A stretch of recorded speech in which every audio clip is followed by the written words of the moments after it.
Hey, it's Jordan with Status Coup. There are more details coming out about the brutal attack on Nancy Pelosi's husband, Paul Pelosi, by David DePape, who seems to be a MAGA enthusiast who believed every MAGA conspiracy, including election denialism. This is from Pelosi. Take them all out. New details from Paul Pelosi's assault emerge as the suspect is arraigned. Prosecutors released disturbing new details on Tuesday about the man accused of breaking into the home of Speaker Pelosi and attacking her husband, including an alleged statement in which he threatens to attack the country's top Democratic officials. Quote, "We've got to take them all out," David DePape told 82-year-old Paul Pelosi after noting that the speaker was, quote, "number 2 in line for the presidency," according to a court document released by San Francisco District Attorney Brooke Jenkins. DePape also told authorities he had a list of targets that included a, quote, "local professor, several prominent state and federal politicians, and relatives of those state and federal politicians," according to Jenkins' motion to detain DePape. The motion warns he could, quote, "cause great bodily harm to others." Jenkins' motion to detain DePape, who on Tuesday made his first court appearance since his Friday arrest, describes moments leading up to the bludgeoning that knocked Paul Pelosi unconscious, drawing on body camera footage and law enforcement interviews. A judge ordered DePape to remain jailed through at least a preliminary hearing. The details deepen an emerging portrait of a 42-year-old DePape as a person who is driven to violence by pro-Trump extremist beliefs and who saw Pelosi leading a dangerous and corrupt political establishment. Quote, "I'm sick of all the fucking lies coming out of Washington, D.C., DePape allegedly told officers and medics who responded to the scene. DePape faces state and federal charges that could send him to prison for decades. He appeared in court using a black sling for a dislocated shoulder. So here you have, clearly, this guy, obviously isn't all mentally there. Maybe he has mental illness. I don't know. But he bought hook, line, and sinker, every lie in the MAGA playbook. Election 2020 denialism, COVID conspiracies, the vaccine is killing people. He seems pro-January 6th. He's a Holocaust denier. I mean, go down the list. And this is all publicly available through his blog that people like Tucker Carlson seems to conveniently ignore, as does Fox News, when they pretend that this was not politically motivated and this is not about right-wing lies and conspiracy theories. Tucker Carlson, not shockingly, has kind of led the charge on this, doing 2 days in a row, Monday and last night, basically, we're just asking questions here, pretending that there's things that we don't know about this incident and that it's an open question. Who let him in? What led him to do this? And we're just asking questions here. Let me show you some of this disingenuous nonsense from Tucker Carlson. So how did DePape get past security that apparently wasn't there? And why wasn't it there, if in fact it wasn't? We know he got inside. And once he was inside, what exactly happened next? Well, accounts of that are changing. At the first press conference on Friday, San Francisco police suggested there was a third person in the home when police arrived, and Politico dutifully reported that. Quote, "Officers arrived at the house, knocked on the front door, and were led inside by an unknown person." In other words, by a person who was not David DePape or Paul Pelosi. Now, Politico never formally corrected this claim. Instead, just 2 days later, Politico, the same publication, attacked anyone who repeated its own reporting as a crazed conspiracy monger. Quote, "Pro-Trump commentators weighed in online to raise questions about the investigation based on unfounded and false claims. Among those baseless claims, that a third person answered the door when police arrived at the Pelosi home." Okay, 3 separate adjectives knocking down that idea. But the question remains, was there a third person at the home? We don't know, but it's not crazy to assume there was. Here's how today's charging documents describe the scene inside the house. Quote, "When the door was opened, Pelosi and DePape were both holding a hammer with one hand, and DePape had his other hand holding onto Pelosi's forearm. Pelosi greeted the officers. The officers asked them what was going on. DePape responded everything was good." So it's an awful scene in some ways, but here's the critical clause. When the door was opened. Well, opened by whom? Common sense suggests it probably couldn't have been Pelosi or DePape who opened it. they were locked in a life or death drama, a struggle over a hammer. The documents filed today assert that Paul Pelosi had never seen David DePape before. Yet in Pelosi's 911 call, he knew DePape's first name and apparently referred to him as a friend. So if you just watch this and don't actually read the charging document, you might be, well, who did open the door? It's interesting that Tucker cites the charging document, but then doesn't read for his audience information in the charging document that illuminates who opened the door. Later in the monologue, Fox News host quoted the documents where they say when the door was open, Pelosi and DePape were both holding a hammer with one hand and DePape in his other hand holding onto Pelosi's forearm. Pelosi greeted the officers. The officers asked them what was going on. DePape responded that everything was good. The use of the passive voice prompted Carlson to ask, opened by whom? Common sense suggests it probably couldn't have been Pelosi or DePape who opened it. They were locked in a life or death struggle, life or death drama, a struggle over a hammer. But the question of who opened the door is also answered in the charging document. DePape stated that they went downstairs to the front door. The police arrived and knocked on the door, and Pelosi ran over and opened it. Pelosi grabbed onto DePape's hammer, which was in DePape's hand. Finally, Carlson scoffed at the idea the attack was politically motivated. As has been reported, DePape allegedly shared posts on social media criticizing transgender people, COVID-19 vaccines, and the House Select Committee investigating the 2021 Capitol insurrection. So the question of who opened the door is answered in the charging documents.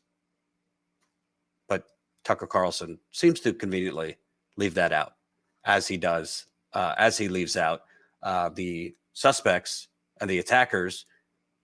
I mean, just litany of MAGA conspiracy theories nonstop. And I mean, notice in the video, it says questions remain about the attack on Paul Pelosi. What questions remain?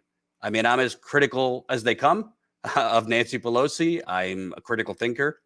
I don't just believe what the government tells me, but is Tucker Carlson alleging that the district attorney in San Francisco is falsifying quotes from DePape in the charging documents?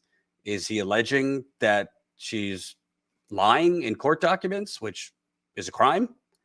I don't know. But Tucker Carlson seems to have kind of selectively read from the charging documents to, selectively choosing things that support his conspiracy theory or just asking questions on this. This continued last night, shockingly. Glenn Greenwald on to pretend that there's still open questions on what happened here and that, we're just skeptics and it's good to be skeptical as a default. Let's just take a listen to this. So everybody feels, obviously, pain thinking of an 82-year-old man being hit with a hammer. It's like the worst thing imaginable. Well, it's quite common now. But why should the rest of us sit here and accept obvious inconsistencies in a story that has public policy implications and not say anything? We obviously shouldn't, and I think this is the most important point about all of this, which is how many millions of people have been conditioned to believe that it's immoral or even some kind of reflection of mental illness, like you're a conspiracy theorist, if you don't immediately and unquestionably accept whatever story is told to you by institutions of authority. And the amazing thing about that, Tucker, is that this framework is being constructed by journalists, people whose primary purpose in life is supposed to be to question and challenge the claims of the powerful, and instead they're demonizing anybody who does so. Skepticism itself can never be wrong. Skepticism says there's evidentiary holes and there's faulty reasoning in what we're being told. Even if evidence does emerge later on to prove it, the skepticism itself was not just valid, but necessary. Well, I respect that Glenn, did great reporting back in the day. I don't really respect what he's become now, which is just a useful moron for the right wing. And to me, he's clearly a right winger these days. But putting that aside, you see on the Fox screen, there's glaring holes in the attack story.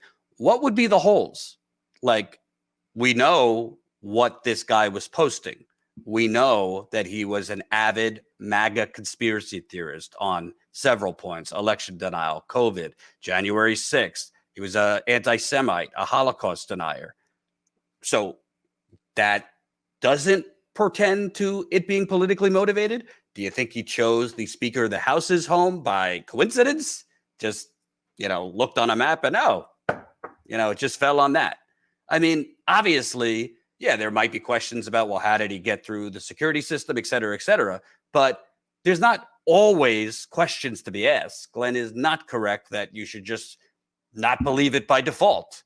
On some areas, yeah, I am more critical and more have skepticism by default. What the U.S. military tells me, what the CIA tells me, what the FBI tells me, I don't just believe it out of hand.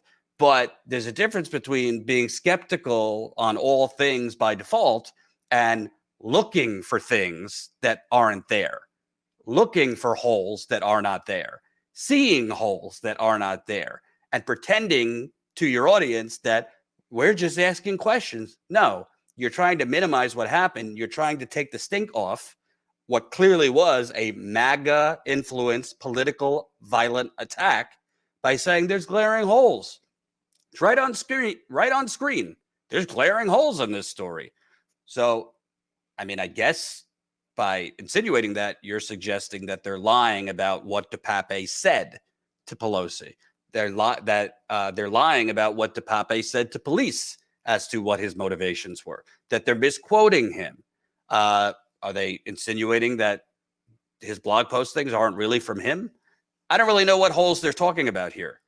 And this kind of fake skepticism, forced skepticism that's not based on any glaring holes, like actually evidentiary holes, but is just based on trying to push conspiracy, trying to, I'm just asking questions to, again, deflect off of there is a growing trend of violence bred by conspiracy theories. This is how more of this happens, because it's normalized as to, well, we're just asking questions here. And there's a lot of holes. How did he get in? Well, we know that he broke through the glass, which Tucker Carlson seemed to ignore in that conspiracy-laden monologue. And I mean, Glenn knows what he's doing. He's going on the show. He knows what the segment's about. I assume he sees on screen, we're just, there's glaring holes in this story. And this, I don't even know what he's talking about. People are saying you're mentally ill if you ask questions. I don't know anyone that says you're mentally ill if you have some skepticism. But what exactly, I would ask Glenn, what exactly are you skeptical of? His motives? Again, do you think the police, the district attorney are making up what he said? The reason he said he did this? So to me, it's disgusting. I mean, this is not about whether you like Nancy Pelosi or not. I don't like her. I think she's corrupt as sin. This is about, we have a really, really dangerous trend of political violence. I believe you might see violence on election day next week. Hoping not. And you have the #1 rated cable news house pretending there's glaring holes in this story and winking and nodding at conspiracy theories related to this story.